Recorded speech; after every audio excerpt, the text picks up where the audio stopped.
Hi everybody, my name is Lauren Rose G Vogue, and I've only done one other YouTube video before, and it was pretty bad. Makeup was bad, everything was bad, but there were some good tips. So if you want to see that one, go ahead. And it was about all these binders and my favorite binders and critic. I was being a critic, so check it out if you want to know. Today's video will be about how to organize your pet binder, and a cute little technique that, once again, Alejandra Costello from Home Organizing, she always has some great ideas, and I found a really great idea to use in a pet binder. So here is the type of binder. So it's, again, the Avery binder. However, it is a two-tone binder that they've come up with this fall, which is really nice. It has some great color, and it was about time that they come up with some nicer colors. And this specific binder will be a 1.5 inch, which fits 375 pages. So if you have a lot of medical bills or a medical situation, get a binder, okay? I just found out my dog has cancer. It's called lymphoma, and it's been really rough, and you know, if I don't get her treatment, she could go very soon, and I'll show you her right here. She'll say hi. Say hi, baby. Yeah. So we're trying to get her treatment, and being a student, it's been really rough. Staying organized and keeping a binder has been really great for all of that. So here's the binder. It's pink. I chose a nice pink binder, and again, it has these great sleeves all around, all the sides. So I did a title page. I did a nice little label on the side. I might add a picture of her here as well. If you open the binder here, you'll see there are two pockets. There are two pockets, and they're different colors, so that's really great for color coding. And I've kept a really nice little file that the veterinarian who gave me with lots of different information in there. So it's very easy access just to pull in and out. You could probably keep things for appointments in here if you know you have an appointment the next day and the vet's going to want to see something. Get it ready and just put it in a little file to pull out. I've also kept a receipt in there that I'll file later, and a pen, because every morning and every evening I have to give her medication, and I document it, and I'll show you that in a minute, but I document it, and how frustrating is it when you don't have a pen? So keep a pen in the binder. Also, keep a 3-hole punch get one from the dollar store, get one from Staples. They're like $2-3 max.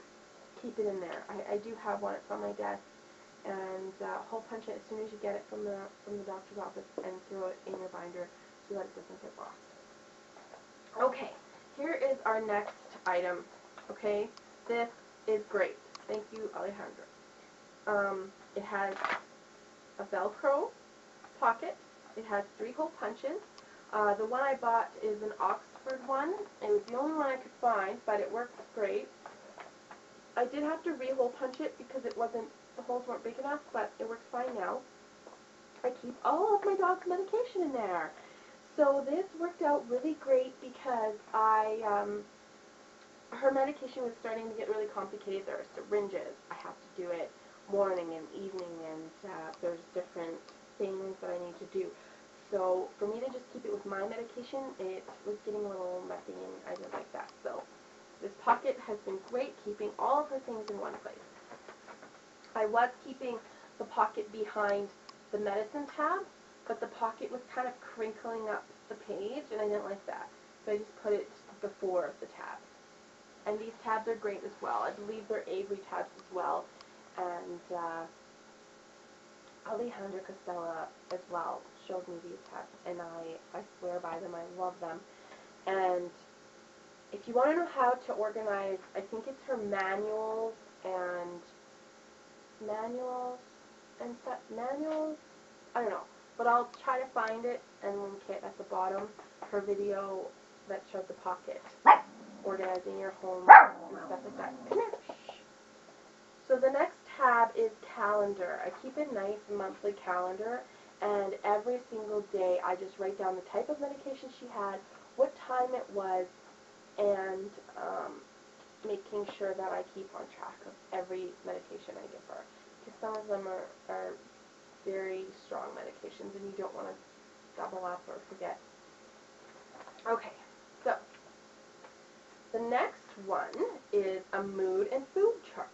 Okay, very often doctors will ask you, what did you eat? What did he eat? How was their mood? How were they feeling? What was up? And often you don't remember how your dog or your cat or whatever was feeling every single day. So I came up with this little chart, and it's AM, lunch, PM, and mood. So I write down how energetic she was, and every single day of the week, and exactly what she's eating, how much, and how was she feeling that day, how was she physically that day, okay? And this chart's really easy to make on Word. The very next section is an information section. So whenever you go to the doctor, they give you lots of information charts. They give you lots of just information on the disease or the thing or the treatment that you're going to do. So if it's strictly information for my knowledge, I put it under information. The next tab is estimates. Okay, so I'm from Canada. We don't pay for appointments and x-rays and blood work and all that. We don't pay for that here, okay? But in animals, it's not covered at all. So when I found out that I had to pay for all these things, I couldn't believe how expensive it was. And it's really nice because they do give you an estimate before you have to pay for anything, so you know approximately what it's going to be and how much it's going to be. So I keep all of that in a tab. And for her, there are different options for treatment. There's about 4 different treatments. So I got an estimate for all the different treatments and how much they're going to cost. So for example, this is the treatment I really want to get her. It's called the Madison, Wisconsin for lymphoma in dogs, and it's supposed to have the highest rate for remission time. And it is the most expensive. It's $5,474 approximately. But we're gonna try. Okay. So being a student and being tight on money these days, we all really need to stay organized and just keep all of your estimates in one tab so that you can quickly refer to it when you're doing your finances. The next tab, obviously here, is going to be receipts. Okay. So from here on out, I'm going to keep every receipt that I use and spend on her, okay? She's been really hungry because of the medication. She's eating a lot, which is great, but I need to make sure I keep all the receipts here so that I don't go over budget, okay?